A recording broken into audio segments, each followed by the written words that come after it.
Hi. ഗൾഫിൽ പ്രത്യേകിച്ച് ദുബായിലും UAE-യിലുമുള്ള നമ്മൾ മാതാപിതാക്കൾക്ക് പെട്ടെന്നുള്ള ചില മാറ്റങ്ങളെ അഭിമുഖീകരിക്കേണ്ടി വന്നിരിക്കുകയാണല്ലോ.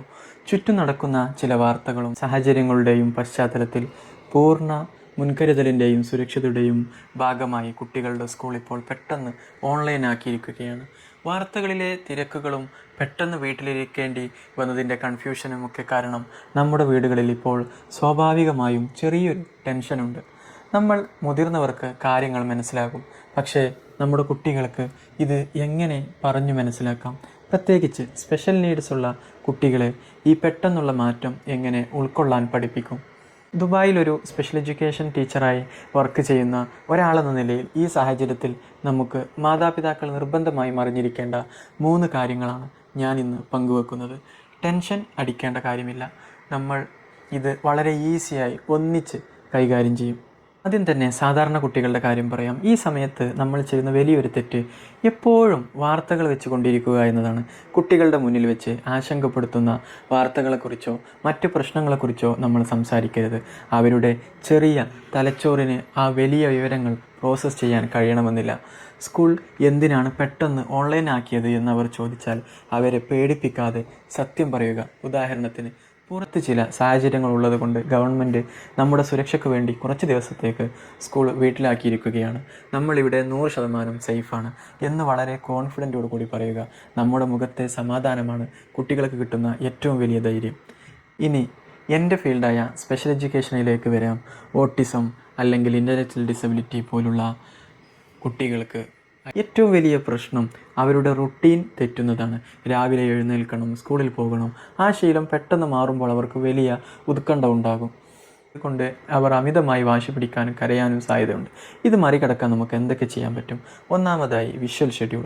അവർക്ക് കാര്യങ്ങൾ പറഞ്ഞാൽ മനസ്സിലാക്കാൻ ബുദ്ധിമുട്ടാണെങ്കിൽ ചിത്രങ്ങളിലൂടെ കാണിച്ചു കൊടുക്കുക.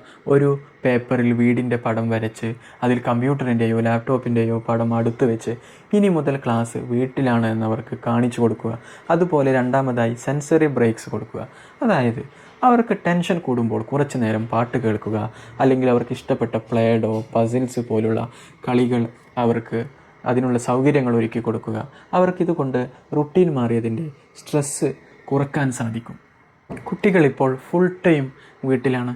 ഓൺലൈൻ ക്ലാസ് കഴിഞ്ഞാൽ ഉടനെ അവരുടെ കയ്യിൽ ഫോൺ കൊടുത്ത് നമ്മൾ മാറി നിൽക്കരുത്. ഈ സമയത്താണ് നമ്മുടെ ചാനലിൻ്റെ മോട്ടോയായ പ്ലേ വിത്ത് പർപ്പസ് നമ്മൾ ശരിക്കും ഉപയോഗിക്കേണ്ടത്. അവർക്ക് ബ്ലോക്കുകളോ പസിലുകളോ അല്ലെങ്കിൽ അവർക്ക് ഇഷ്ടപ്പെട്ട മറ്റെന്തും കളികളോ നമ്മൾ അവർക്ക് നൽകുക. നമ്മളും അവരുടെ കൂടെ നിലത്തിരുന്ന് കളിക്കുക.